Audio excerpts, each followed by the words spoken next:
आणि निर्णय घेऊन आपण भारतरत्न डॉक्टर बाबासाहेब आंबेडकरांच्या पूर्णकृती पुतळ्याकडे वाटचाल करत आहोत. डॉक्टर बाबासाहेब आंबेडकर हे कुठल्या एका व्यक्तीसाठी नव्हतं, कुठल्या एका पक्षासाठी नव्हतं. जेवढं महत्व एखाद्या काँग्रेसच्या व्यक्तीसाठी असेल तेवढंच महत्व भारतीय जनता पार्टीच्या व्यक्तीसाठी पण आहे. कारण की बाबासाहेबांचं कार्य हे एका पुतळ्याने अधोरेखित केले जाऊ शकत नाही, एखाद्या फोटोने अधोरेखित करू शकत.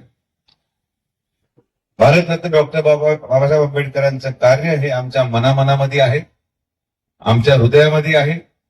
आणि म्हणून एवढ्या मोठ्या महामानवाचा पूर्णकृती पुतळा व्हावा हे जर स्वप्न श्रीरामपूरच्या सर्वसामान्य जनतेने पाहिलं असेल तर आम्ही माननीय पालकमंत्री महोदयांच्या माध्यमातून जे काही आमच्या परीने शक्य झालं ते आम्ही करायचा प्रयत्न करत आहोत.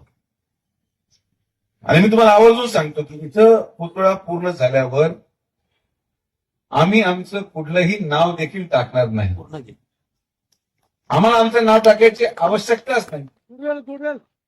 माझं नाव, माझ्या परिवाराचं नाव कुठल्या कोण शिलेवर असावं तरच लोक आम्हाला प्रेम देतील असा परिवार आमचा नाही. आमचं नाव लोकांच्या मनामध्ये आहे. आणि त्यामुळे ही जी स्पर्धा आज चाललेली आहे, माझी सगळ्यांना हात जोडून विनंती आहे की जसं छत्रपती शिवाजी महाराजांचा 30 वर्षाचा राजकीय पुतळा, आणि राजकीय पुतळा यासाठी म्हणतो की 30 वर्ष याच्यावर राजकारण झालं. आपण 6 महिन्यामध्ये तो उभा केला. भारतरत्न डॉक्टर बाबासाहेब आंबेडकरांचा पुतळा 30 वर्षापेक्षा अधिक कालावधी राजकारण चाललंय. आणि हे देखील मी तुम्हाला 3 महिन्यामध्ये पूर्ण उभं करून दिला, शब्द सुजयविकेचा. पण यामध्ये कोणी श्रेयवादाची लढाई करू नये. सगळ्यांचंच योगदान आहे. सगळ्या आपल्या समाज बांधवांचं योगदान आहे. आमदार हेमंत ओगले असतील त्यांचंही योगदान आहे, नगराध्यक्ष करण ससाने असतील त्यांचंही योगदान आहे. अजून काय बोललं पाहिजे? थोडं नाव घ्यायचं राहिलं. या परत एकदा बोलतो, हे स्मारक होण्यामध्ये आमदार हेमंत ओगलेंचंही योगदान आहे, नगराध्यक्ष करण ससानेंचं पण योगदान आहे, खासदार भाऊसाहेब वागचौरे साहेबांचं पण योगदान आहे, माजी खासदार सदाशिवराव लोखंडे साहेबांचं पण योगदान आहे. आणि मग शेवट कोणी काही हातभार लावला असेल तर ते आम्ही विखे पाटील परिवाराने लावला. अजून काही ह्याच्या इतकं अजून मी मोठं पण ठेवू शकत. वाटतं तर त्यांचं नाव टाकून द्या, माझं टाकून, पण पुतळा होऊ द्या. आणि हे असा भव्य पुतळा राहणार आहे की मी तुम्हाला आवर्जून सांगेल की जेव्हा कधी श्रीरामपूरच्या या पूर्ण पट्ट्यामधून लोक जातील त्यांच्या अंतर्मनातून बाबासाहेबांप्रती असलेली आस्था अधिक बळकट होईल, हा शब्द सुजय विखे पाटील तुम्हाला या ठिकाणी. तर माझी हात जोडून विनंती आहे की हे होऊन जाऊ द्या. अनेक लोक त्यामध्ये चर्चा करतात, हे संयुक्तिक नाही.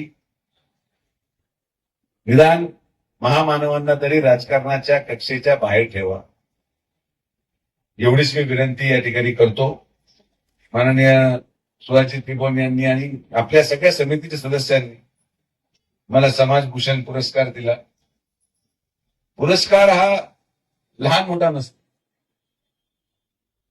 दिल्लीमध्ये मिळू शकतो, महाराष्ट्र स्तरावरही मिळतो. पुरस्कार हा मोठा नसतो. देणाऱ्याचं मन किती मोठं आहे ते पाहून मी कार्यक्रमाला जातो. आणि म्हणून आज एक निमित्त होतं माझं घ्यायचं. मला काय फार पुरस्कार घेण्याची इच्छा होती म्हणून मी आलो अशातला काही भाग नाही. पण खरंच जो पुढाकार या सगळ्या मंडळींनी घेतला आणि सगळ्यांचा समन्वय करायचा जो प्रयत्न केला त्यासाठी मला आभार मानायला वेळ मिळाला नाही. म्हणून आज मी खरं तर पर्यंत आलेलो आहे. तर असंच काम चालू ठेवा. आपलं मन स्वच्छ आहे, आपला उद्देश स्वच्छ आहे आणि उद्देश एकच की हा पुतळा लवकरात लवकर पूर्ण व्हावा आणि भारतरत्न डॉक्टर बाबासाहेब आंबेडकरांच्या कार्याला शोभेल इतकी भव्यता तितकी सुंदरता आपण निश्चित त्या पुतळ्यामध्ये आणायचा प्रयत्न करू.